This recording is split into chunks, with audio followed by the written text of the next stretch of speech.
The people periodically, by majority vote at the polls, select their rulers. The rulers then have absolute power to make whatever laws they please by majority vote among themselves.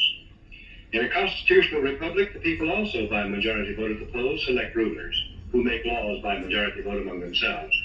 But the rulers cannot make any laws they please because the Constitution severely restricts their lawmaking power. The ideal of a democracy is universal equality. The ideal of a constitutional republic is individual liberty. In this century, great strides have been made toward the goal of subverting our republic and transforming it into a democracy. The foremost tactic of the subverters is subversion of language. By calling America a democracy until people thoughtlessly accept and use the term, totalitarians have obscured the real meaning of American principles of government. The writers of the Constitution were anxious to safeguard liberty against dictatorship, monarchy they called it.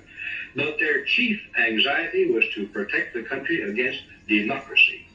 Edmund Randolph, delegate to the Constitutional Convention from Virginia, said the general object of the convention was to provide a cure for the follies and fury of democracy. Elbridge Gerry and Roger Sherman, delegates from Massachusetts and Connecticut, urged the Constitutional Convention to create a system to eliminate the evils that flow from the excess of democracy. Alexander Hamilton, delegate from New York, said, "We are now forming a republican government. Real liberty is not found in democracy. If we incline too much to democracy, we shall soon shoot into a monarchy."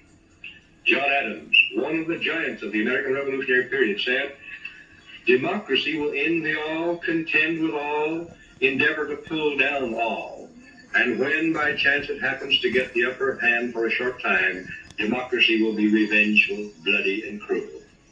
America was founded not as a democracy, but as a constitutional republic. We pledge allegiance to the republic, for which our flag stands, not to a democracy. The Constitution requires a republican form of government for all states, but does not mention democracy, and neither does the Declaration of Independence or the Bill of Rights. Someone asked him what kind of government the convention had given America, and Franklin replied, "A republic, if you can keep it." Very old and very wise, Franklin saw through the mists of time to the day when Americans might trade their freedom in a constitutional republic for the promise of government guaranteed equality and security in a democracy. And beyond that, to the day when democracy inevitably degenerates into dictatorship, guaranteeing nothing but poverty and serfdom for the people it robs and rules. Amazing.